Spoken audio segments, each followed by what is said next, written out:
میرا دل کرتا ہے کہ میں یہ حدیث نہ لوگوں کی روحوں تک اتار دوں. حضور فرماتے ہیں میں نے جس کے سامنے دین پیش کیا اس نے دلیل مانگی. وہ بھی کوئی اپنا ہے جو اپنوں سے دلیلیں مانگے, وضاحتیں مانگے, یہ کیسے تھا تو وہ کیسے تھا, تو یہ چیز کدھر سے آئی تو وہ کدھر گئی. آپ اپنوں سے دلیلیں مانگ رہے ہیں, آپ اپنوں کو کٹہروں میں کھڑا کیا. حضور یہ نہیں فرماتے کہ دلیل تھی کوئی نہیں, فرمایا جس نے مانگی میں نے دی دلیل, اور لوگ دلیل دیکھ کے مسلمان ہوئے. حضور فرماتے ہیں لوگوں سنو یہ میرا ابو بکر ہے, میں نے اسے کہا کلمہ پڑھ لے, اس نے دلیل ہی کوئی نہیں مانگی, فوراً ہی کلمہ پڑھ کے مسلمان. یہ احساس ہے. یہاں تو تھک گئے لوگ اپنوں کو دلیلیں دیتے. وہ جی ویسے کیسے تھا, تو ایک بندہ یہ کہہ رہا تھا تو دوسرا کہنے دے جو دنیا کہتی ہے, تو اپنی بات کر, تو بتا تو کیا کہتا ہے, اپنی رائے بیان کر, تیرا نظریہ کیا ہے, تیرا ذوق کیا, تو چھوڑ لوگ کیا کہتے ہیں, اپنی بات کر. اگر ابو بکر صدیق لوگوں کے کہنوں پہ چلتے تو مکہ تو سارا کچھ اور کہہ رہا تھا.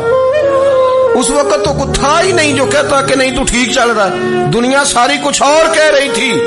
لیکن صدیق اکبر کہہ رہے تھے نہیں نہیں, سچ وہ ہے جو مدینے والے رسول فرماتے ہیں, سچ وہ ہے جو میرے آقا نے فرمایا. اپنی زندگی میں انہوں نے بتایا لوگوں کو کہ دین کا مزہ لینا ہے تو پھر ذرا غلامی کر کے آتا ہے, پھر ذرا پورا پیار کر کے آتا ہے, پھر پوری محبت دے کے پھر غلامی کا مزہ. حضرت اسماء بنت ابی بکر صدیق فرماتی ہیں کہ نبی پاک صلی اللہ تعالی علیہ وسلم نا حرم شریف میں داخل ہوئے ایام مکہ میں, مکے کے دن تھے, حضور حرم مکہ میں داخل ہوئے. کافروں نے, ابو جہل نے پہلے سے سازش کی ہوئی تھی. جیسے ہی حضور اندر داخل ہوئے تو شور کرنے لگا, کہنے لگا یہ تمہارے بتوں کو برا کہتے ہیں اور تمہیں شرم نہیں آتی, یہ تمہارے معبودوں کو گالی دیتے ہیں, معاذ اللہ یہ برا کہتے ہیں, میں خیال نہیں آتا. لوگوں کو اشتعال دینے لگا.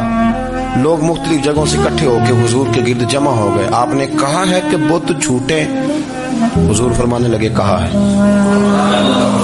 آپ نے کہا ہے کہ یہ کچھ نہیں کر سکتے, فرمایا کہا ہے. آپ نے کہا ہے یہ کوئی نفع نقصان نہیں دیتے, حضور فرمانے لگے کہا ہے. رسول کائنات صلی اللہ علیہ وسلم سے جو سوال پوچھا حضور نے بیان کیا. چاروں جانب سے وہ نبی کریم پر ٹوٹ پڑے, معذرت مارنے لگے. حضرت صدیق اکبر گھر میں بیٹھے کھانا کھا رہے تھے. کسی نے کہا ابو بکر وہ تو حرم میں حضور کو مار رہے ہیں, نہ سر پہ ٹوپی نہ پیروں میں جوتا. ابو بکر دوڑے, سر پٹ دوڑے, بھاگے. حضور زمین پہ لیٹے ہوئے تھے, وہ تکلیف دے رہے تھے. حضرت صدیق اکبر نے 2 کو پکڑ کے ادھر پھینکا, 4 کو ادھر پھینکا, 5 کو ادھر پھینکا. ایک جملہ بار بار زبان سے کہتے, ظالمو انہیں مارتے ہو جو تمہاری نجات کا سامان لے کے آئے, انہیں تکلیف دیتے ہو جو کہتے ہیں اللہ میرا رب ہے, انہیں مارتے ہو, شرم نہیں آتی. اب انہوں نے حضور کو چھوڑ کے تو جناب صدیق اکبر کو مارنا شروع کیا. حضرت صدیق اکبر, عقبہ بن ابی معیط, عتبہ اتیبہ ان کے ہاتھوں میں جوتے تھے. آج کل جوتے وہ نہیں ہوتے جو زمانے میں تھے, جوتا ہوتا تھا لکڑی کا, کھڑاؤں کہتے تھے. وہ جوتے پکڑ لیے اور جناب صدیق اکبر کے سر پہ مارنے شروع کیے.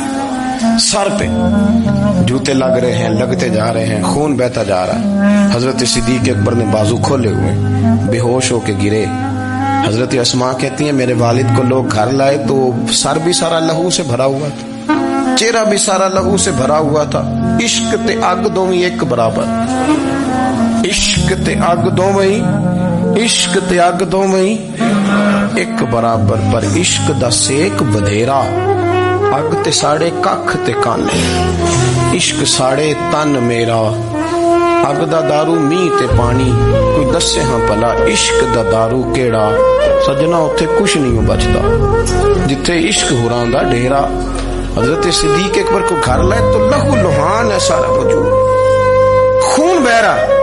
جناب اسماء کہتے ہیں میں نے سر پہ ہاتھ رکھا, دیکھوں کہاں کہاں میرے والد کو, میں رو رہی ہوں. میں نے سر پہ ہاتھ رکھا تو کہتے ہیں بال بھی میرے ہاتھ میں آ گئے, اور سر سے چمڑی بھی اتر کے میرے ہاتھ میں آ گئی, گوشت بھی سر سے اترنے لگا.